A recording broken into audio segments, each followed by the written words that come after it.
Hello, good evening to you all. कैसे हैं आप सारे लोग और कैसी चल रही है आप सारे लोगों की प्रिपरेशन।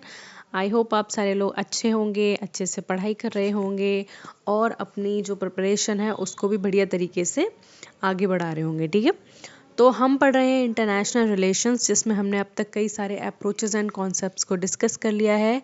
और आज की इस वीडियो में हम डिस्कस कर रहे हैं यूनाइटेड नेशंस के बारे में, जो अगेन बहुत ज़्यादा इंपॉर्टेंट टॉपिक बन जाता है हमारा इंटरनेशनल रिलेशन से, जहाँ से हर साल कोई ना कोई क्वेश्चन ज़रूर पूछ लेते हैं। तो आज की इस वीडियो में हम डिस्कस करेंगे यूनाइटेड नेशंस के बारे में, एक डिटेल स्टडी करेंगे, सारे उसके ऑर्गन्स को समझेंगे, सारी चीज़ यहाँ पे हम डिस्कस करेंगे। ठीक है, सो बी मेक श्योर कि आप अटेंटिव होकर एकदम बैठें। ठीक है, और कॉपी पेंसिल लेकर बैठे हैं, क्योंकि नोट्स बनाना है। बिना नोट्स के तो भाई काम चलेगा नहीं। आपके शॉर्ट नोट्स हर टॉपिक के होने ही चाहिए। ठीक है, ताकि वो लास्ट मिनट रिवीजन के लिए आपके लिए काम आ सके। तो यहाँ पे हम यूनाइटेड नेशन के बारे में पढ़ने वाले हैं। इसके इस्टेब्लिशमेंट की अगर मैं बात करूँ, 24 अक्टूबर 1945 को इसका इस्टेब्लिशमेंट हुआ आफ्टर वर्ल्ड वॉर सेकेंड। ठीक है, तो द्वितीय विश्व युद्ध के बाद इसका फॉर्मेशन होता है यूनाइटेड नेशंस का। अब देखो, मैं यूनाइटेड नेशन का थोड़ा सा बैकग्राउंड बताऊं तो यूनाइटेड नेशन कब बना? 1945 में बना। तो आप देख सकते हो, इससे पहले हम दो महायुद्ध देख चुके हैं। ठीक है, वर्ल्ड वॉर देख चुके हैं, world war one and world war two. ठीक है, तो बहुत सारे थिंकर्स, फिर एनालिस्ट निकल कर आते हैं, स्कॉलर्स निकल कर आते हैं। वो एक ऐसे स्ट्रक्चर की, ऐसे इंस्टीट्यूशन की बात करते हैं जो वर्ल्ड पीस को प्रमोट करे, जो आइडियलिज्म के कॉन्सेप्ट को आगे बढ़ाए। ठीक है, तो उसी तर्ज पर सारे जब नेशन होते हैं वो एक ऑर्गेनाइजेशन के लिए मान जाते हैं कि ठीक है, हम अब से लड़ाई वड़ाई नहीं करेंगे, हम पीसफुली रहेंगे और सारी कंट्रीज़ में जो ह्यूमंस हैं उनके राइट्स की अवहेलना नहीं करेंगे, सबको अच्छे से रखेंगे, जीने का सबको हक है। ठीक है, तो जब ये मांग पूरे देश दुनिया भर के लोगों में उठी और बहुत ज़्यादा मूवमेंट चल रहे थे अगेंस्ट वर्ल्ड वॉर के, तब सारे जो नेशंस थे, जितने भी, चाहे वो इसमें सम्मिलित थे या नहीं भी थे, वो सारे एग्री करते हैं कि हाँ, कोई ऐसी ऑर्गेनाइजेशन या फिर कोई ऐसा इंस्टीट्यूशन होना चाहिए जो इन सारे कामों को प्रमोट करे, जो पीस को, स्टेबिलिटी को, लाइफ सिक्योरिटी को आगे बढ़ाए। ठीक है, तो उसी तर्ज पर निकल कर आता है यूनाइटेड नेशन। तो वो लोग पहले तो एक लीग ऑफ नेशन बनाते हैं। ठीक है, बाद में इसी को क्या करते हैं, इसी ऑर्गेनाइजेशन का रिनेम कर देते हैं और वहाँ से बनती है यूनाइटेड नेशंस। ठीक है, तो वहाँ से निकल कर आता है यूनाइटेड नेशन। तो इसका ईयर ऑफ इस्टेब्लिशमेंट आपको याद रखना है, 24 अक्टूबर 1945 को, और 24 अक्टूबर को ही यूएन डे सेलिब्रेट किया जाता है। ठीक है, और ये एक सक्सेसर है लीग ऑफ नेशन का। मैंने पहले ही बताया था, इस ऑर्गेनाइजेशन का पहले नाम था लीग ऑफ नेशन। ठीक है, एक तरीके से लीग ऑफ नेशन फेल हो गई थी तो उसको बंद कर दिया गया, क्योंकि लीग ऑफ नेशन के बाद भी वर्ल्ड वॉर सेकेंड हुआ तो उसको एज अ फेल्ड ऑर्गेनाइजेशन देखा जाने लगा इंटरनेशनल फोरम में।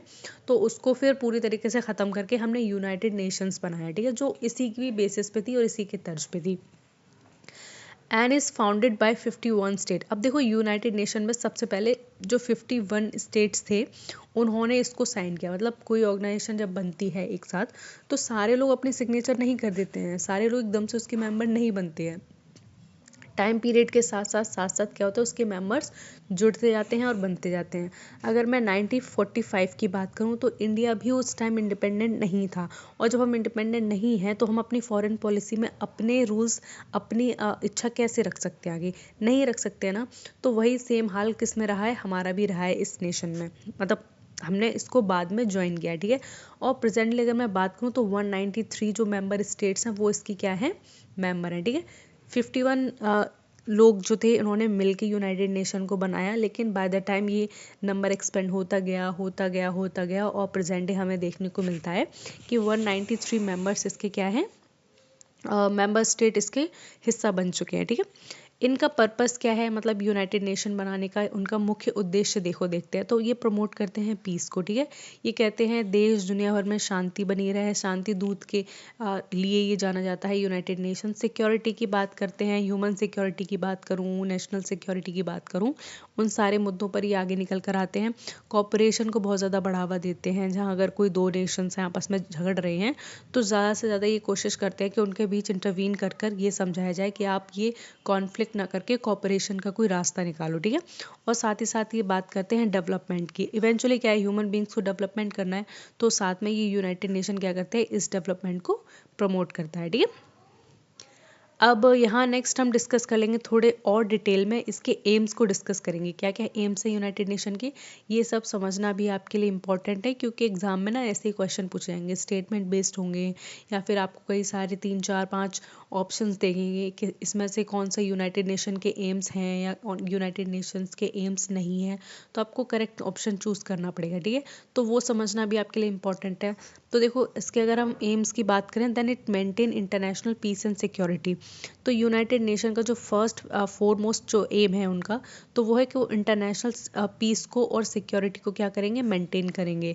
ये किसी एक देश की बात नहीं कर रहे हैं, एक पर्टिकुलर कम्युनिटी की बात नहीं कर रहे हैं, ये इंटरनेशनली बात कर रहे हैं कि पूरे दुनिया में, मतलब अर्थ को ले लो आप, पूरे अर्थ पे ना पीस फैलानी है, ठीक है। पीस का मतलब है पूरे अर्थ को शांति बनाए रखनी है, लड़ाइयाँ बड़ाइयाँ नहीं करनी है, क्योंकि ये भी इवेंचुअली मानते हैं कि ह्यूमन नेचर कैसा है, बहुत ज़्यादा कॉन्ट्राडिक्टरी है, ह्यूमन नेचर बहुत ज़्यादा शेल्फिश है वो, और सेल्फ इंटरेस्टेड है, ठीक है, अपने ही बारे में सोचता है। और ह्यूमन नेचर की ही बात करें तो वही तो कॉन्स्टिट्यूट करते हैं सारे कंट्रीज़ में कहते रहते हैं, लोग ही तो रहते हैं। हमारी जो सरकार है वो भी ह्यूमन है, उसकी भी टेंडेंसी सेल्फ सेंटर्ड है। बाकी जो पाकिस्तान में बैठे हुए हैं लोग, वो भी ह्यूमन बींग्स हैं, उनकी भी टेंडेंसी सेल्फ सेंटर्ड है। तो दोनों में क्या होगा भाई, कॉन्फ्लिक्ट होगा, कलेश होगा। लेकिन वहीं जो यूनाइटेड नेशन है वो क्या करता है, इनके बीच में पीस को और सिक्योरिटी को मेंटेन करने की कोशिश करता है, ठीक है। And it also develop friendly relations among Nations, और ये क्या करते हैं, डेवलप करने की कोशिश करते हैं कि जितने भी जितने भी नेशंस हैं, जितने भी राष्ट्र हैं जो इसका मेंबर कंट्रीज़ हैं, उनके बीच में कैसे फ्रेंडली रिलेशन बनाने के लिए, मतलब मिलजुल के बांट के रहें, लड़ाई झगड़ा ना करें, ठीक है। एंड थर्ड जो इम्पोर्टेंट एस्पेक्ट है उसका, वो achieve international cooperation in economic, social, cultural and humanitarian field. तो साथ ही के साथ ये कोशिश करते हैं कि जो इंटरनेशनल कॉपरेशन है, जितने भी कंट्रीज़ हैं उनके बीच में एक कॉपरेशन बना रहे, चाहे वो इकोनॉमिक एरियाज़ में हो, चाहे सोशल एरिया में हो, चाहे कल्चरल एरिया में हो, और चाहे ह्यूमैनिटेरियन फील्ड्स में हो, ठीक है। तो प्राइमरीली ये कॉपरेशन की ही बात करते हैं। हमारी इंडिया की अगर मैं पॉलिसी बात करूँ तो आइडियलिस्ट है थोड़ी सी पॉलिसी। हमारे आसपास नेशन में आप देखते हो कहीं भी बाढ़ आ जाती है या फिर कहीं महामारी फैल जाती है, तो हम वहाँ वैक्सीन प्रोवाइड करते हैं, ह्यूमैनिटेरियन असिस्टेंट वहाँ भेजते हैं, चाहे वो फूड के फॉर्म में हो गया, चाहे वो मेडिसिन के फॉर्म में हो गया। हम अपने यहाँ से टीम भेज देते हैं वहाँ पे, लोगों की जिसको हम राहत टीम कहते हैं, उन्हें भेज देते हैं, वो उनकी मदद करते हैं। तो एक तरीके का ये क्या है, कॉपरेशन है। इकोनॉमिक कॉपरेशन कैसे कर सकते हो, कोई कंट्री बहुत ज़्यादा डेप्थ में जा रही है, रिसेशन में जा रही है, तो आप उसको थोड़े पैसे उधार दे सकते हो, थोड़े कम इंटरेस्ट पे, तो आप इकोनॉमिकली क्या कर सकते हो, उसकी मदद कर सकते हो, ठीक है। तो ये क्या है, इंटरनेशनल कॉपरेशन की बात करते हैं, ठीक है, इसी प्रकार की। दूसरा, it promote respect for the human rights and fundamental freedom. साथ में ये प्रमोट करते हैं कि जो ह्यूमन राइट्स हैं उनकी पूरे देश दुनिया में कैसे हो, रिस्पेक्ट हो, और उनके जो फंडामेंटल राइट्स हैं और फंडामेंटल उन्हें जो फ्रीडम मिली हुई है, ठीक है, वो उसको प्रमोट करने की बात करते हैं। हमारे इंडिया में कितने ही देश के लोग यहाँ पे घूमने आते हैं, टूरिस्ट बन के आते हैं, घूमते हैं, फिरते हैं। तो ये किस लिए है, वो इसलिए क्योंकि उनको फ्रीडम है, उन्हें सिक्योरिटी प्रोवाइड हो गई है, हमारे नेशन से सिक्योरिटी प्रोवाइड है। अगर कोई दूसरे देश का आदमी हमारे देश में आके उसके साथ कुछ गलत हो जाता है, तो हमारी जो इंटरनेशनल छवि है वो ख़राब होती है, ठीक है। तो यहाँ की जो सरकार है, यहाँ का जो पुलिसिंग सिस्टम है, चाहे यहाँ पे कोई भी है, वो इस चीज़ का बहुत ज़्यादा ध्यान रखता है कि जो भी पर्यटक वगैरह घूमने आए हैं, कैसे भी आए हैं यहाँ पे, तो उनकी पीस, उनके फ्रीडम को क्या किया जाए, मेंटेन किया जाए। क्योंकि हम नहीं चाहते ना हमारे देश पे कोई दाग लगे और इंटरनेशनल उसमें फॉरम में या इंटरनेशनल स्टेज पे हमारी क्या हो, छवि खराब हो, ठीक है।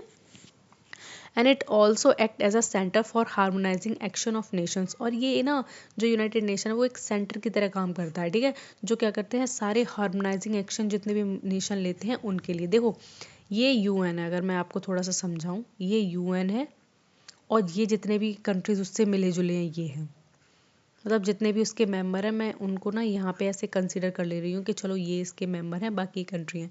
तो देखो, अगर ये दोनों आपस में लड़ रहे हैं ना, तो यूएन आके क्या करेगा, इनको शांत कराएगा। ये आपस में लड़ रहे हैं, यूएन इनको शांत कराएगा। अब मान लो ये एक तरफ हो गए और ये सारे एक तरफ हो गए, तो भी यूएन जो है उसकी ड्यूटी बनती है कि इस पार्टी को भी समझाए और इस पार्टी को समझाए, अच्छे से अगर मान गए तो, ठीक है। तो ये काम है किसका, यूनाइटेड नेशन का।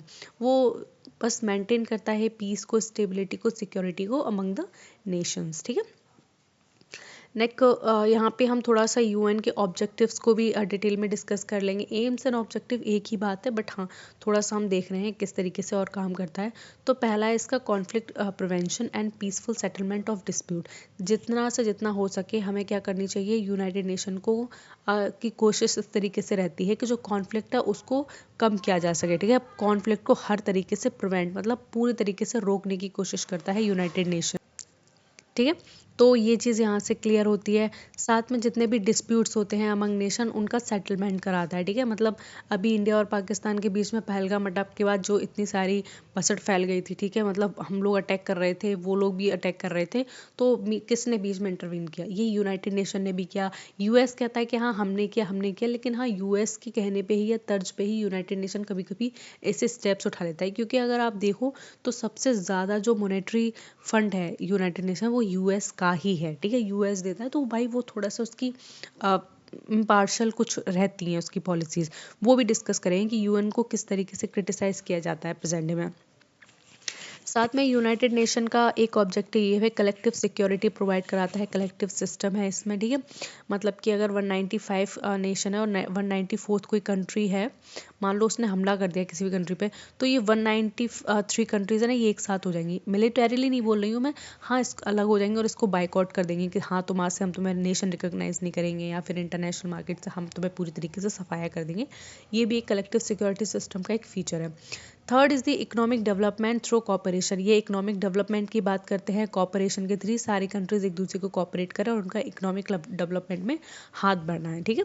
सोशल प्रोग्रेस एंड इक्वालिटी पे, और इक्वालिटी पे ये फोकस करता है कि सामाजिक सबकी प्रोग्रेस हो और समाज में ज़्यादा से ज़्यादा समानता फैले, ठीक है। जो इक्वालिटी नहीं दी गई है लोगों को, या फिर जो चाहे कल्चरल बेसिस पे हो चाहे इकोनॉमिक बेसिस पे हो, उसको बहुत हद तक कम करने की कोशिश करते हैं, ठीक है। ह्यूमन राइट्स प्रोटेक्शन की अगर मैं बात करूँ तो ह्यूमन राइट्स प्रोटेक्शन का भी बहुत ज़्यादा ख्याल रखता है यूनाइटेड नेशन, जिसमें UNHRC कमीशन है, ठीक है, जो इसका ख्याल रखता है। और साथ में बहुत सारी ऐसी ट्रिटीज़ हुए हैं जो ह्यूमन राइट्स के ऊपर हुए हैं, ठीक है।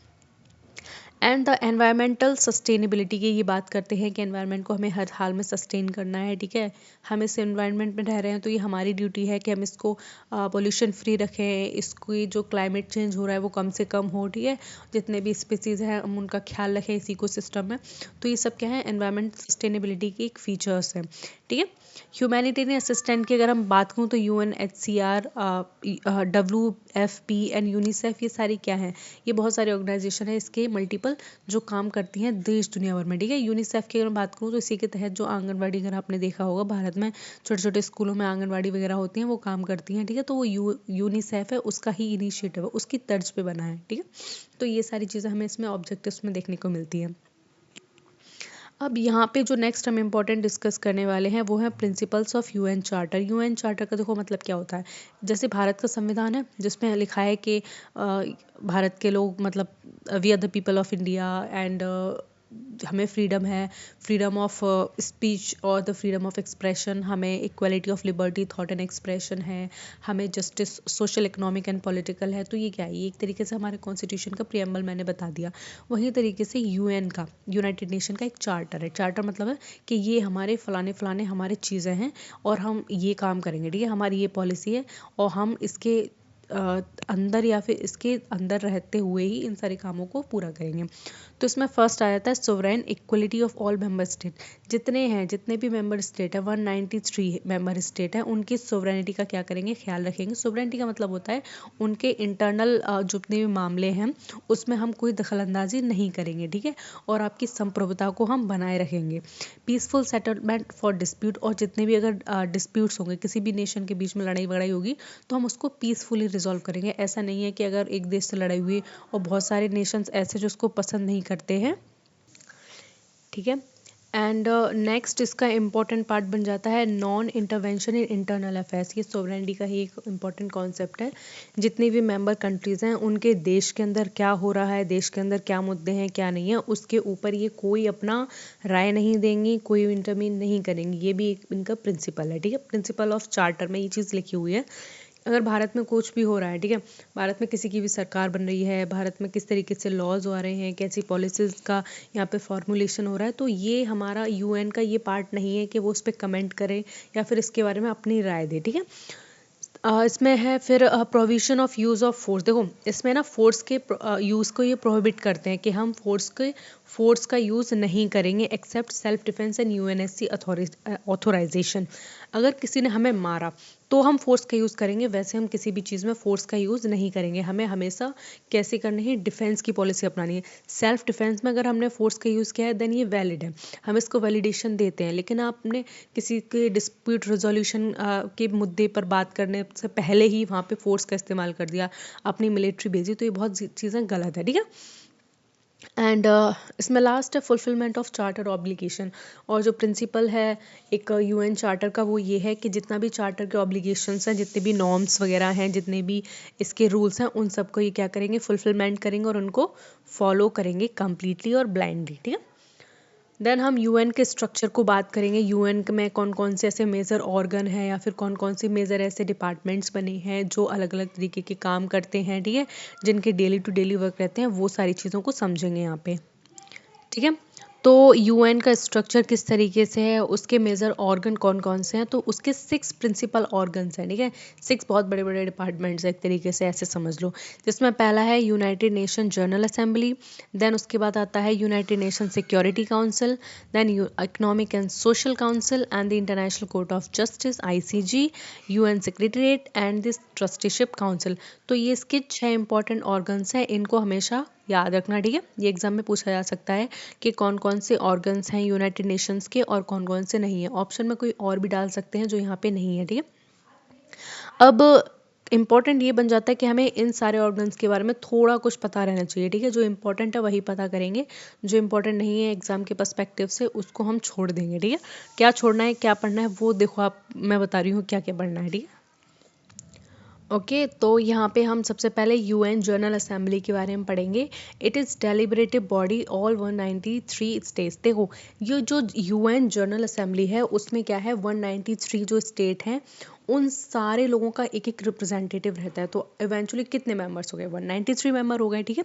And each state has 1 vote. और सारे जितने भी मेंबर हैं उसमें जनरल असेंबली में उनके पास एक वोटिंग राइट है, ठीक है, वो एक वोट कर सकते हैं। और भी किसी भी डिसीजन पे उनका जो डिसीजन होता है बजट पे वो 2/3 मेजॉरिटी से होता है। And elect non permanent UNSC member. और ये क्या करते हैं, जो यूनाइटेड नेशन सिक्योरिटी काउंसिल है जो दूसरा मेजर ऑर्गन है, उसके नॉन परमानेंट मेंबर को ये लोग क्या करते हैं, इलेक्ट करते हैं, ठीक है। उसका इलेक्शन होता है तो उसमें ये पार्टिसिपेट करते हैं, ठीक है। यूएनएससी एक बहुत इंपॉर्टेंट ऑर्गेनाइजेशन है, उसके बारे में अच्छे से पढ़ना बहुत ज़्यादा डिटेलिंग का काम है और आपको पढ़ना उसको तरीके से पड़ेगा क्योंकि उसमें वीटो पावर आ जाती है और कुछ नेशंस ऐसे हैं जो बहुत ज़्यादा पावरफुल हैं और उनका बहुत ज़्यादा क्रिटिसाइज होता है, तो वो समझना है इंपॉर्टेंट बन जाता है। And debate global issues. और जितने भी 193 नेशन हैं जो यहाँ पे बैठते हैं यूएन जनरल असेंबली में, वो क्या करते हैं, ग्लोबली जितने इशूज़ चल रहे हैं उनकी डिबेट करते हैं, वो मुद्दे बाहर लेकर आते हैं, देश दुनिया के सामने वो मुद्दे लेकर आते हैं, ठीक है। हिटलर ने इतना बड़ा जेनोसाइड किया था, इतने लाखों लोगों को मारा था अपने देश में, तो एक बहुत बड़ा ये मुद्दा है, ठीक है। ये कहाँ डिस्कस होगा, यूएन में डिस्कस होगा। माइग्रेशन एक बहुत बड़ा मुद्दा है, ये कहाँ डिस्कस होगा, ये इटसेल्फ यूएन में डिस्कस होगा, ठीक है। और ये पेंडेमिक है, एनवायरनमेंट है, ये क्या है, ग्लोबल मुद्दे हैं, ठीक है। तो इसको कहाँ डिस्कस करेंगे, यूएन जनरल असेंबली में डिस्कस करेंगे, ठीक है। तो यहाँ पे आपने यूएन जनरल असेंबली को समझ लिया अच्छे से, कौन कौन कितने मेंबर कंट्रीज होते हैं, किस तरीके से मुद्दे वो अपने डिस्कस करते हैं। ये बहुत ही ज़्यादा इंपॉर्टेंट ऑर्गन है इटसेल्फ यूनाइटेड नेशन। दूसरा इंपॉर्टेंट है यूनाइटेड नेशन सिक्योरिटी काउंसिल, जिसको यूएनएससी भी कहते हैं। इसमें कुल 15 मेंबर्स होते हैं, 5 परमानेंट मेंबर होते हैं जो कभी भी नहीं हटते हैं, ठीक है, स्थायी रूप से रहते हैं, और 10 इसमें नॉन परमानेंट मेंबर्स रहते हैं। अगर मैं परमानेंट मेंबर्स की बात करूँ, वो 5 ऐसी कौन सी कंट्रीज़ हैं, तो वो 5 कंट्रीज़ हैं, USA, UK, France, Russia and China. तो आपको ये पांचों कंट्री के नाम याद रखने हैं क्योंकि इनसे क्वेश्चन पूछ लिया जाता है कि वो परमानेंट मेंबर कंट्रीज़ कौन कौन सी हैं, ठीक है। और ये जितनी भी 5 ये परमानेंट कंट्रीज़ हैं उनके पास वीटो पावर है। वीटो पावर का मतलब है किसी भी मुद्दे पर ये अगर उन्होंने वीटो पावर कर दिया, देन कोई भी बिल हो गया, कोई भी पॉलिसी होगी, फिर उसका इम्प्लीमेंटेशन रुक जाएगा, ठीक है। ये वीटो पावर इतनी ज़्यादा पावरफुल है। And they are responsible for the international peace and security. और देखो इनकी रिस्पॉन्सिबिलिटी क्या होती है, किन किन चीज़ों के लिए ये रिस्पॉन्सिबल होती है। तो ये रिस्पॉन्सिबल होते हैं इंटरनेशनल पीस एंड सिक्योरिटी के लिए, पूरे ग्लोबली क्या है पीस मेंटेन रहे, स्टेबिलिटी एंड सिक्योरिटी को ये क्या करते हैं प्रमोट करते हैं और इस्टेब्लिशमेंट के लिए काम करते हैं, ठीक है। कौन? UNSC. And there is a binding resolution, और देखो बाइंडिंग रेजोल्यूशन है इन पे, ठीक है। मतलब रेजोल्यूशन का मतलब क्या होता है, हमने कोई चार्टर बनाया, उसमें जितने भी मेंबर्स हैं हमने उनसे बोल दिया देखो तुम्हें ये फॉलो करना ही करना पड़ेगा, ठीक है। तो ये बाइंडिंग रेजोल्यूशन है, ये सारे नेशन को ऐसा करना ही करना पड़ता है। इंडिया भी कई बार नॉन परमानेंट मेंबर का हिस्सा बन चुका है, जिसमें आई थिंक 11 बार कुछ बन चुका है, ठीक है। नेक्स्ट यहाँ पे हम डिस्कस करेंगे इकोसॉक को, जो कोऑर्डिनेटिंग एजेंसी है जो social, economic and environmental work को देखती है। इसमें 54 मेंबर्स हैं जो कि 3 साल के लिए इलेक्ट होते हैं। इंडिया भी इसका कई बार मेंबर बन चुका है। और ये क्या करती हैं, सुपरवाइज करती हैं बहुत सारी एजेंसी, किसकी? यूनाइटेड नेशंस की। और ये एजेंसी कौन? ये एजेंसी है ILO, WHO, UNESCO and FAO, ठीक है। ये हेल्थ पे काम करती हैं, लॉस पे काम करती हैं, दुनिया भर में चल रहे कई सारे मुद्दे हैं उन पर ये अपनी राय देती हैं और पॉलिसी बनाती है, ठीक है। तो इन सबको सुपरवाइज कौन करता है, मतलब इनका सबसे टीचर कौन है? वो है यूनिसॉक है, ठीक है, सॉरी इकोसॉक है। सेक्रेटेरिएट के बारे में यहाँ डिस्कस कर लेंगे, ये बहुत ज़्यादा इंपॉर्टेंट है, ठीक है। ये headed by UN secretary general. तो देखो जो सेक्रेटेरिएट है वो है UN सिक्योरिटी जनरल, इसको हेड करते हैं। ये बहुत बड़ी एडमिनिस्ट्रेटिव बॉडी है, ये क्या करती है? रिसर्च और इन्फॉर्मेशन एंड रिपोर्ट्स को प्रोवाइड कराती है। साथ में SG जो सेक्रेटेरिएट है वो इस ग्लोबल मीडिएटर काम करती है, ठीक है। ये बहुत ज़्यादा इंपॉर्टेंट होता है, बहुत बहुत बहुत ज़्यादा इंपॉर्टेंट। जो सेक्रेटरी है UN का अभी कौन है, ठीक है, तो आप वो मुझे कमेंट में बताना कौन है फिलहाल। तो यहाँ पे देयर इज़ अ लिस्ट, ठीक है। अभी कौन है? एंटोनियो गुटेरेस, जो कि पुर्तगाल के हैं। 2017 से ये प्रेजेंट डे तक है अभी। ये पूरी लिस्ट याद कर लेना, मतलब ऐसा नहीं है कि यहाँ से क्वेश्चन बनेगा ही बनेगा, बट हाँ बनेगा बनेगा मतलब प्रॉपर बनेगा भाई, पूरा पूरा क्वेश्चन यहीं से आएगा। देन मेक श्योर कि आप इन सबको रट लें अच्छे से, किसका कितना तक टाइम पीरियड है। ये है कि इनको क्रोनोलॉजिकल ऑर्डर में लगाने के लिए पूछ ही लेते हैं, ठीक है।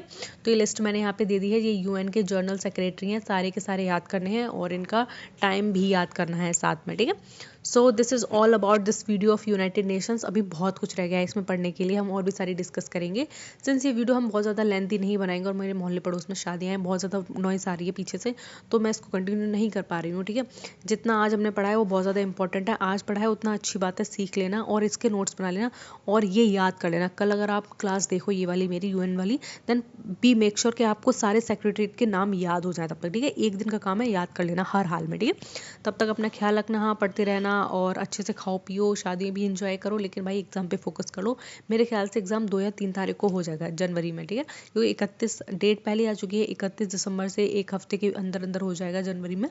तो वही अपना पॉलिटिकल साइंस बीच में ही पड़ेगा 2-3 तारीख को, बहुत ज़्यादा टाइम नहीं है, ठीक है। ज़्यादा फोकस आप लर्निंग पे करो, ठीक है, याद करने पे रखो चीज़ें। कॉन्सेप्ट आपको सब आते हैं, लेकिन जो चीज़ें याद करने की हैं वो जैसे कि सेक्रेटरीट के नाम हो गए, प्रेसिडेंट के नाम हो गए, वाइस प्रेसिडेंट के नाम हो गए, अटॉर्नी जनरल के नाम हो गए, इनके नाम याद करने की कोशिश करो, ठीक है। यहाँ से क्वेश्चन जरूर आएंगे, ठीक है। तो तब तक ख्याल रखो अपना, पढ़ते रहो आराम से, चैनल को सब्सक्राइब कर लेना और बने रहो मेरे साथ।